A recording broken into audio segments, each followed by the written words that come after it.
En el centro poblado Guane, como un aporte al sector turístico y en sí al desarrollo de esta comunidad, fue inaugurado el hostal boutique Misia Custodia. Y que, como dice acá, esta casa sea de puertas abiertas siempre. Por eso la alegría de esta celebración.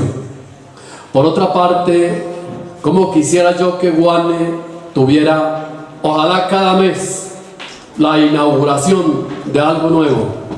Y Guane es un sitio hermoso. Lo invitaba aquel día también a que pensáramos en que cuando Barichara está lleno, cuando ya no cabe la gente allá, porque el turismo ha avanzado. He insistido, los que me oyen aquí a veces, he insistido mucho en que haya unión, en que no guardemos rencores, en que no guardemos envidias, en que no guardemos odios.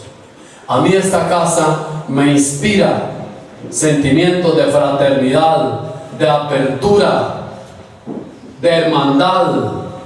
Las puertas abiertas de una casa y las puertas abiertas del corazón. Quería insistir para que la bendición realmente tenga ese sentido que Dios nuestro Señor le dio a todas las cosas.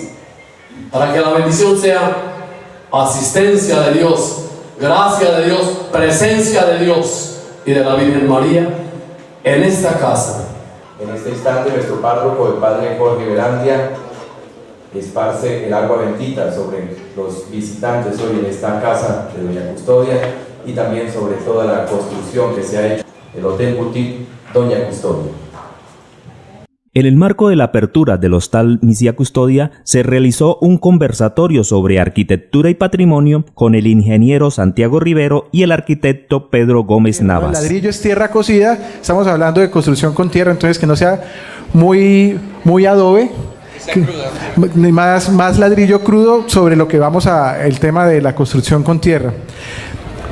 Yo comenzaría por compartirles un poco mi experiencia de como ingeniero civil llego a este tema de la tierra. Cuando yo estaba terminando ingeniería civil en la UIS, veía que el ejercicio profesional de la ingeniería tenía dos caminos: o estar detrás de un político para que le diera uno contratos, o estar detrás de un cubículo en un edificio en Bucaramanga para hacer cajas de fósforos. Y ninguno de los dos me gustaba ni me veía yo en eso. Entonces, en esa crisis vocacional de qué voy a hacer como ingeniero civil, me voy para San Gil, a donde mis papás un fin de semana, y sentado en el parque sobre qué voy a hacer en la vida, comienzo a observar y todo alrededor construido con tierra. Y luego también pongo a pensar y Curití, Barichara, todos los pueblos construidos con tapia pisada. Y yo dije, bueno, ¿por qué nadie me habló de esto en la universidad? Casas que se hicieron, Pedro, desde hace más de 300 años en una zona de amenaza sísmica alta, y nadie habló en la universidad de construir con tapia pisada. Estamos reviviendo el espíritu. Estamos aquí precisamente en un entorno que nos da el ejemplo perfecto para poder hablar de patrimonio, porque esto que estamos aquí es glorificando el patrimonio. De alguna manera estamos recordando a nuestros ancianos, a esas personas que llegaron a un territorio, lo apropiaron, lo amaron y nos enseñaron a amarlo. Nos enseñaron a amarlo tanto que muchas de ustedes seguramente han viajado por el mundo y hoy estamos de nuevo aquí. Lo que nos trae a renovar una casa antigua, nos trae a volverle el espíritu a unos muros de tapia y a unos techos de teja. Y es precisamente ese argumento lo que hace que el patrimonio sea un hecho vivo y no simplemente una melancolía o una nostalgia de la historia. Precisamente cuando me invitan a mí a este conversatorio, es la primera idea que quisiera resaltar.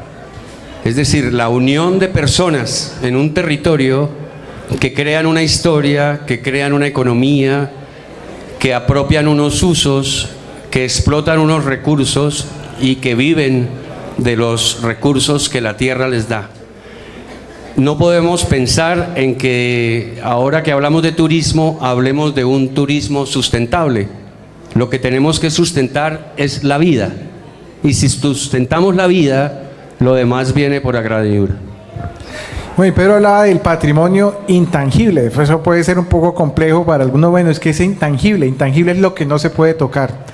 Y a eso me lleva una de las críticas que yo hago cuando veo las revistas, Pedro, y todos los que están acá revistas, yo creo que han visto revistas de turismo, y pasan la foto de Barichara con las calles pulcras, limpiecitas, las fachadas recién pintadas, o en las revistas de arquitectura, Axis, Casa Viva, que pasan las casas, los interiores de las casas recién hechas, todas impecables. Yo anoto dos cosas ahí. Primero, en las fotos, si ustedes miran las fotos de las postales y de las revistas, casi no hay personas, o una o dos. Y las casas de las revistas de arquitectura no muestran casi ninguna persona dentro del espacio. Eso me ha llevado a mí una reflexión, y es que hacia afuera, Bogotá, Medellín, hacia afuera de este entorno, no se le ha dado el valor que merece a lo que hay detrás de esas casas arregladas, recuperadas o recién reconstruidas o recién construidas, que son el oficio de los tapieros, de los constructores, que ese es el patrimonio intangible.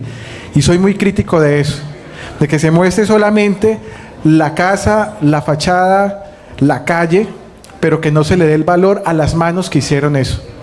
Y acá hay un ejemplo, y yo valoro mucho el trabajo de Martín y de todo su equipo y de otros tapieros que trabajan en la zona, pero de ese oficio poco se valora.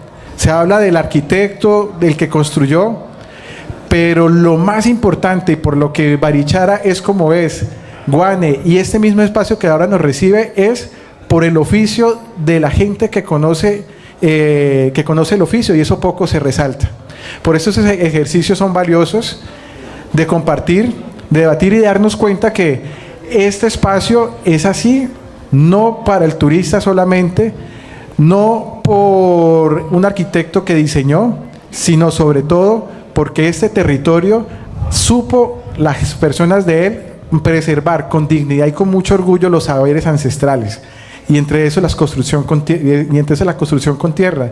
Y Martín y su equipo es un buen ejemplo de ello, pero hacia afuera poco se reconoce ese tema, el valor del intangible, la función o lo importante del hacer con la mano. Y este espacio me da la oportunidad de compartir esa crítica que yo hago a las postales, revistas de arquitectura y revistas de turismo cuando hablan de Barichara. Esto de ser monumento nacional tiene doble filo. Eso mismo sucede, por ejemplo, con las aulas del Ministerio de Educación, que no pueden ser construidas con materiales que no sean industriales, es decir, comprados en ferretería, tejas de asbesto, cemento, ladrillos, hierro. Lo mismo los hospitales o los centros de salud, que no pueden funcionar en arquitectura de tapia. Eso nos condena un poco a quedarnos sin hospital o a quedarnos sin escuelas, o a aceptar en el pueblo que el Estado sea el que construye por fuera de la norma de conservación del patrimonio. Entonces hay unas discusiones amplias y unas contradicciones amplias que nos hacen pensar sobre el patrimonio.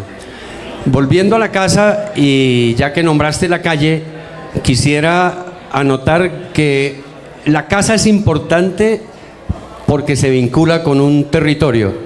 Claro. Y en esa medida no es solamente el pueblo el objeto de consideración, son sus caminos, sus veredas, y si son sus veredas también son las actividades y los usos y la dedicación de la gente. No podemos hablar de arquitectura sustentable con madera de cucharo si no existe alguien en el campo que cuide, proteja los árboles de cucharo. No podemos hablar de una artesanía con el fiquetón o con las maderas si no hay personas que cultivan esos artes. Entonces el patrimonio se extiende mucho más allá de las fronteras de la casa, se vuelve territorial y en esa medida es cultural.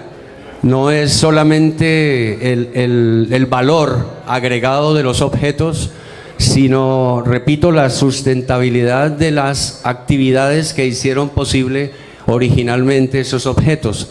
De resto estaríamos creando o estaríamos asumiendo una economía diferente que obviamente no se integra a las relaciones cotidianas y podría ser un poco más utilitaria y por eso es necesario que estos proyectos de renovación, que seguramente lo contemplan desde otro punto de vista, vinculen a las personas del territorio.